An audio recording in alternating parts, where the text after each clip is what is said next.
Տեսողության խնդիրներ, երբ եւ ինչ հետազոտություններ պետք է անցնել տեսողությունը պահպանելու համար։ Կան տարբեր հիվանդություններ, որոնց դեպքում կարող է տեսողություն սրությունը լինել շատ բարձր, բայց իրականում առաջացած լինի հիվանդությունը, երկար էկրանային ժամանակը շատ հաճախ բերում է աչքերի չորության, հասարակ չոր աչքի սինդրոմը կարող է ուղեկցել հիվանդին ամբողջ օրը, տհաճ զգացումներով, օտար մարմնի զգացում, ծանրության զգացում, հոգնածություն, արցունքահոսություն, աչքերի կարմրություն, կարող է հիվանդի մոտ պատճառ դառնալ կարճատեսության պրոգրեսիային, երբ որ այդ ռեֆրակցիոն խնդիրները սկսում են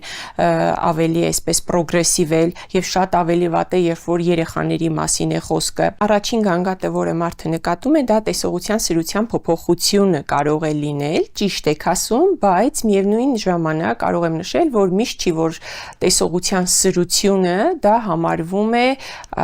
առողջ աչքի ցուցանիշ։ Կան տարբեր հիվանդություններ, որոնց դեպքում կարող է տեսողություն սրությունը լինել շատ բարձր, բայց իրականում առաջացած լինի հիվանդությունը եւ օրինակ գլաուկոմա հիվանդության դեպքում, երբ որ տեսողության բարձր սրության դեպքում կարող ենք ունենալ արդեն սկսված եւ որոշակի փուլի հասած հիվանդություն, որը ցավոք սրտի բաց է թողնվում, քանի որ ստուգվում է միայն տեսողության սրությունը։ Եվ ես կարող եմ ասել, որ ցանկացած ախտանիշի դեպքում պետք է դիմել ակնաբուժի։